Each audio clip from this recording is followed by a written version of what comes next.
दुनिया के 7 अजूबों में शामिल ग्रेट गीज़ा पिरामिड सबसे ऊपर आता है। लगभग 3800 साल पहले the great pyramid of Giza का निर्माण हुआ था, जिसे खुफू का पिरामिड भी कहा जाता है। गीज़ा का यह पिरामिड सबसे बड़ा और सबसे महान पिरामिड माना जाता है। इस पिरामिड का सदियों पुराना इतिहास और इसका अद्भुत डिजाइन आज भी लोगों को सोचने के लिए मजबूर कर देता है। द ग्रेट गीज़ा पिरामिड के साथ साथ मिस्र में और भी 3 प्रसिद्ध पिरामिड मौजूद हैं।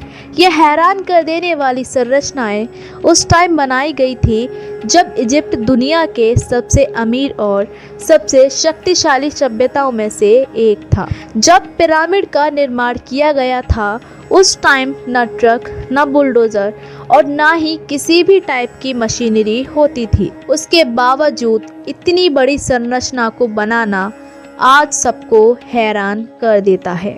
हजारों सालों से खड़ा गीज़ा का पिरामिड न जाने कितने तूफान और बरसात को झेल चुके हैं, लेकिन फिर भी अपनी जगह पर जैसे के तैसे खड़े हैं। इन पिरामिडों का निर्माण राजाओं के शव को दफनाने के लिए किया जाता था।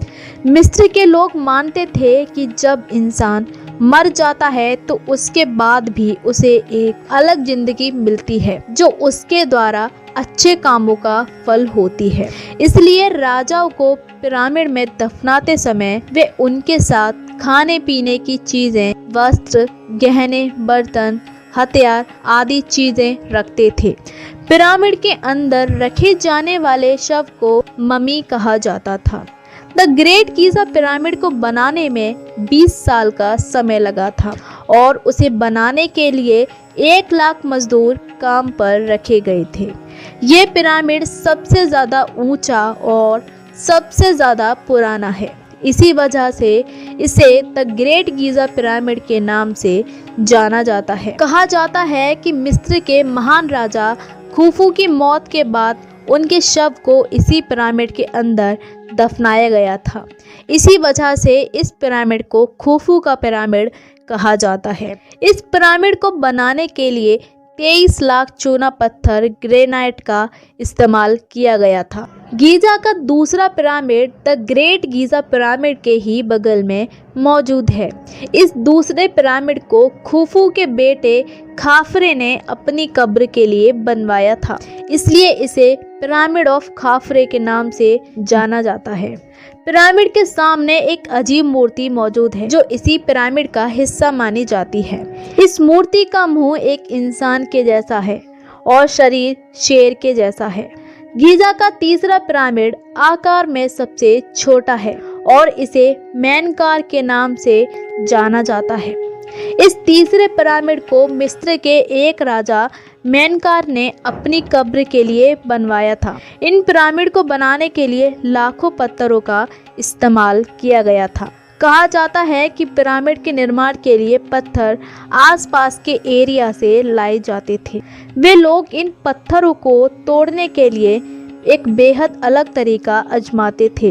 वे इन पत्थरों में कोई दरार या छेद ढूंढते थे और उनमें लकड़ी के बने मोटी कील को हथौड़े की मदद से फंसाते थे और फिर इन पत्थरों में पानी डालते थे, तो लकड़ी की कील उस पानी को सोख कर फैल जाती थी, जिससे पत्थर आसानी से टूट जाता था। मिस्र के गीज़ा शहर में मौजूद पिरामिड अपने आप में न जाने कितने रहस्य छुपाए हुए हैं।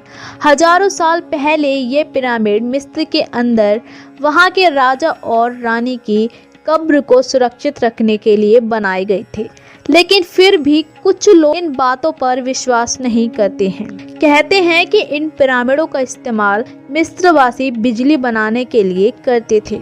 उनका मानना था कि मिस्र के लोग टेक्निकली काफ़ी एडवांस थे और उन्हें पिरामिड से बिजली बनाने में महारत हासिल थी। और वहीं दूसरी ओर लोगों का मानना था कि पिरामिडों का इस्तेमाल भंडार के तौर पर अनाज को स्टोर करने के लिए किया जाता था। इजिप्ट में टोटल 118 पिरामिड हैं।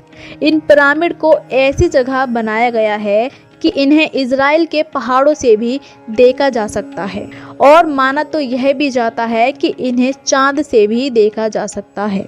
लेकिन यह बात आज भी रहस्य बनी हुई है कि बिना किसी मशीनरी के इतने भारी पत्थरों को 481 फीट ऊंचाई पर आखिर कैसे पहुंचाया होगा। तो दोस्तों यही थी आज की वीडियो। अगर पसंद आई हो तो वीडियो को लाइक और चैनल को सब्सक्राइब ज़रूर कर देना।